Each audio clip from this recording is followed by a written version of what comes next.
Balita mula sa lalawigan sa bawat rehiyon ng ating bayan. Dito sa Ang Pilipinas Ngayon.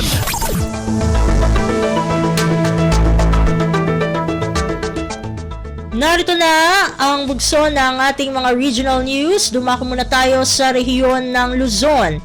Mga katuwang na ahensya at lokal na pamahalaan ginawaran ng Department of Health o DOH Region 2 sa Gawad Kalusugan 2023. Ang detalye ng balita ihahatid sa atin ni April Racho mula sa Tugigaraw. Naduma-duma nga ahensya kang dadumapay akatulungan da iti panagserbi iti pinadayawan ti Department of Health no DOH Region 2 iti naangay Agawad Kalusugan 2023. Kas nailinya iti advokasya ni Presidente Ferdinand Marcos Jr. iti panangragpat iti maysa anasal sa luna tapagilian binigbig ti DOH Cagayan Valley Center for Health Development dagiti rural health units, DOH hospitals, local government units hospitals, partner agencies kan stakeholders apas at implementasyon ti universal healthcare iti Region 2. Sigun iti DOH, ipapakita da iti pamadayaw, ti dedikasyon, dagiti estratehiya kan solusyon para iti kaadda. Tinasalsalon at pagilian. Iti panarita na kinuna ni Regional Director Amelita Pangilinan, amang namnama isuna para iti mayata pundasyon, ti epesyente, kan man nakaasi a healthcare services, tapno agbali na providers, ti quality services itong madani a panawon. Tinaisa ang Katagawad Kalusugan 2023, katbukbukloan, tinaduma-duma a kategorya ang nakalinya, iti standard criteria, dagiti tinaduma-duma a programa ti DOH. Manipod to Gagaraw City dahiti na April sa Lucan Racho para iti Radyo Pilipinas World Service. Balita mula sa lalawigan sa bawat rehiyon ng ating bayan. Dito sa Ang Pilipinas Ngayon.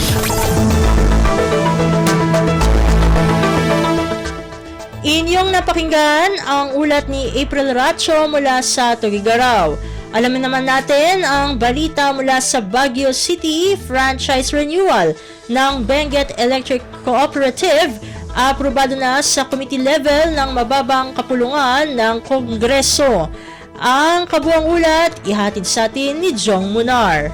Inaprobaran ti Congress Committee on Legislative Franchise iti consolidated version iti panakababaro ti prangkisa ti Benguet Electric Cooperative babaen ti House Bill 6145 na impila ni Baguio City Representative Mark Go ken House Bill 9402 na impila mat ni Representative Eric Goyap imanamong mat dagiti committee members nga co-author da iti nasaw nga consolidated House Bill nagyaman mat iti beneko kadagiti nasaw nga committee members iti panangaprobaro da iti daytoy inyunay unay ti kooperatiba iti kinapateg ti co-authorship approval gapot ti daytoy ti muna nga adang iti panakalagpat iti franchise renewal kinunamot ni Bereco General Manager Melchor Licobe na kalpasan daytoy nga adang kadubalan pa iti plenary ken iti Senate approval may palagip nga ti 50-year franchise iti nasaw nga kooperatiba kataglapas into March 2028 nasaw na nga karaman kadigiti pagdawatan da iti tulong ken suporta kadda Senator Rafi Tulfo, Senator Wing Gatchalian, Senator Risa Hontiveros ken Senator Robin Hood Padilla. Manipod ito Radyo Pilipinas Baguio, Jong Munar ng ipadamag para ti Radyo Pilipinas World Service.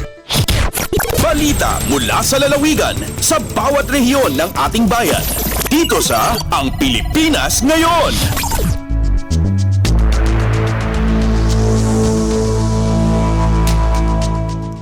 Inyong napakinggan ang ulat ni Jong Munar mula sa Baguio City. Pumunta naman tayo sa Virac. Solo parent sa Masbate City sinanay sa paggawa ng kakanin para maging pandagdag sa kanilang kabuhayan. Ang detalye ng balita ihahatid sa atin ni Jan Tatad. Isinairarom sa skills training on kakanin making ang mga solo parents sa syudad kan Masbate kan nakalihis na Setyembre 25. Inipinanginutan kan City Social Welfare and Development Office o CSWDO na igwang obhetong makatabang sa pangkabuhayan kan mga solo parent sa saindang syudad. Susog sa CSWDO kan Masbate City ang mga kaarama na naihatod sa mga solo parent makakatabang subuot sa saindang pagburuhay lalo na ngunya na paabot ang holiday season kung sa inhalangkaw ang demand kan mga ini. Hali digdi sa Radyo Pilipinas Virac, ini si Jan Tatad para sa Radyo Pilipinas World Service. Balita mula sa lalawigan sa bawat rehiyon ng ating bayan. Dito sa Ang Pilipinas Ngayon.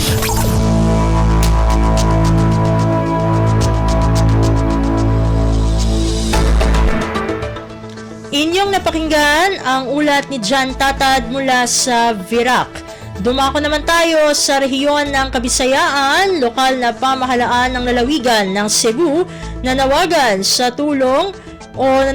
para sa tulong ng mga magulang sa ipinapatupad na school feeding program nito sa mahigit 1,400 mga paaralan.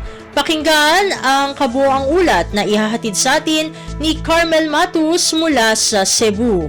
Nanawagan si Cebu Governor Gwendolyn Garcia sa tabang sa mga ginikanan aron mapadayon ang gihimo nilang feeding program karon sa mga tunghaan nga gipondohan usab sa lokal nga gamhanan sa lalawigan sa Cebu. Sa usa ka pakigpulong nga iyang gipatawag ni atong weekend, gipahimug-atan sa gobernadora nga mahimo nga malampuson ang maong programa hindi tungod usab sa aktibo nga partisipasyon sa mga ginikanan ilabi na sa pagluto sa mga pagkain nga giandam ngadto sa mga nagkalain-laing mga tunghaan. Matud pa ni Garcia, magpadayon ang iyahang tinguha. Ilabi na ang tinguha sa lokal nga kamhanan nga tubagon ang nutritional needs sa mga bata. Gisugdan na sa lokal nga kamhanan sa lalawigan sa Cebu ang feeding program ni ini nga diin makabenepisyo ang ana sa kapin sa 1,400 ka mga tunghaan. Diin target nila nga makabot ang 800,000 ka mga bata. Ang lokal nga kamhanan sa lalawigan sa Cebu kay naggahin og 197 million pesos nga inisyal nga pondo alang sa bugas ug mga kagamitan ni ini, samtang ang Parents Teachers Association sa matag tunghaan mawang in charge sa pagluto, pagpreparar ug yun man pagpanghatag ni ini ngadto sa mga tinunan. Gikan dinhi sa Sugbo, kini si Carmel Matos para sa Radyo Pilipinas World Service.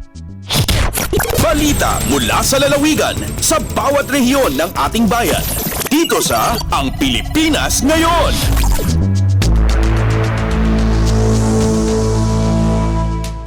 Inyong napakinggan ang ulat ni Carmel Matus mula sa Cebu.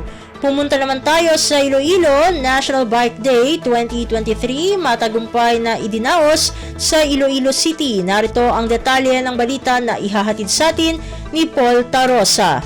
Nanginbadi na lagon ang 3 kaadlaw nga selebrasyon sa National Bike Day Awards and Recognition sa Iloilo City. Isa ka closing ceremony ang giniwan sa SM City Iloilo kahapon sa pagtakop sang aktibidad. Ginpangunahan ini ni Iloilo City Mayor Jerry Triñas, Department of Transportation Undersecretary for Road Transport and Infrastructure Anneli Lontok, Department of Interior and Local Government Undersecretary Margarita Gutierrez, kaupod ang biking community halin sa mga nagkalain-lain nga sektor. Linibo ka mga bikers ang nagpasakop sa bike fun ride, criterium race kag iban pa nga mga biking activities. Mahiging patigayon man nga food festival, active mobility forum kag exhibit sa mga pinasahi nga bikes. Ang Iloilo City ang napilian nga mangin host sa National Bike Day 2023 halin Nobyembre 24 tungtong 26 mangod sa pagkilala sa syudad bilang Bike Capital of the Philippines kag 3-time gold awardee sa Mobility Awards. Nagikan sa Iloilo, ini si Paul Tarosa para sa Radyo Pilipinas World Service.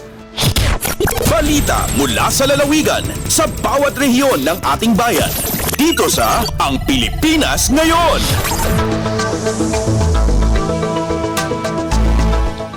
Inyong napakinggan ang ulat ni Paul Tarosa mula sa Iloilo. Dumako naman tayo sa rehiyon ng Mindanao, Barangay Mandug. Maglalagay ng tanod sa tabi ng ilog matapos malunod ang 3 mag-aaral.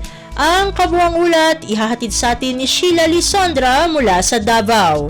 Pabantayan na og mga barangay tanod sa Barangay Mandog ning dakbayan sa Davao ang sapa sa Liloan Riverside aron pagsiguro nga adunay mobadlong sa mga buot maligo sa maong sapa, ilabi na sa mga dayo nga sagad mao'y malumos. Sumala pa kang Barangay Captain Ray Atutan sa Barangay Mandog. Gawa sa Barangay Tanod butangan usab og mga signages ang maong lugar aron pagpahibalo sa mga tawo nga delikado liguan ang maong sapa. Dungan niini nagpahimang no usab ang opisyal sa mga ginikanan nga ilang bantayan og badlungon ang ilang mga anak aron dili mabutang sa delikado ang ilang kinabuhi. Kay duman nga patay ang 3 ka mga estudyante sa Buangin Central Elementary School. Human nga nalumos diyang naligo sa sapa sa Mandog bandang alas 2 sa hapon sa Biyernes. Sa investigasyon sa Mandog Police Station, nagkasinabot matud pa ang 3 kauban ang laing 2 pa ka mga higala niini nga magkating classes aron maligo sa sapa sa maong lugar. Subay sa report na 4 sa 5 ang nangaligo sa maong sapa apan mikusog ang sulog niini kun asa usa lang ang nakaluwas sa mga nangaligo. Gitabang pa sa mga rescuers sa Barangay Mandog og Central 911 Search and Rescue Team o gisuwayan pag CPR apan wala na kini ma-revive. Report gikan Davao City, Sheila Lisondra alang sa Radyo Pilipinas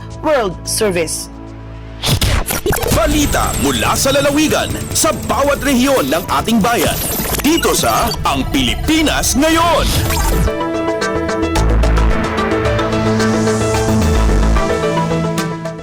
Inyong napakinggan ang ulat ni Sheila Lisondra mula sa Davao. Pumunta naman tayo sa Marawi, panukalang budget ng sektor ng edukasyon sa BARMM para sa taong 2024, nakatuon para sa scholarships, infrastruktura, pati teacher-student welfare. Ang detalye ng balita, ihatid sa atin ni Johania Yusof. Pinamara na Bangsamoro Government gulalan sa Ministry of Basic Higher and Technical Education o MBHT so kapakapiyaw butado di kapaganad sa ilmo si sa Bangsamoro Region. Sabab na mauna din na MBHT iko pinakamala i-proposed budget para Kuraguna 2024. Piyakilay MBHT Minister Mohagir Iqbal so proposed budget irana 30.321 billion pesos si sa Bangsamoro Transition Authority Committee on Finance, Budget and Management Subcommittee C para deliberation ni Ran. Babugo din sa Bangsamoro Government Center, Cotabato City na piyakatan na Minister Iqbal ay malaantap o pamirakan apang ninirana para ko scholarships, mga infrastructure projects lagi do school building sa Gupad Sampan. Makalilusan na padrumpan sa pitibarangan na education projects sa kapakapiyaw patado mga teacher ago students. Giya si Johania Yusof Pun sa Marawi para sa Radyo Pilipinas World Service. Balita mula sa lalawigan sa bawat rehiyon ng ating bayan. Dito sa Ang Pilipinas Ngayon.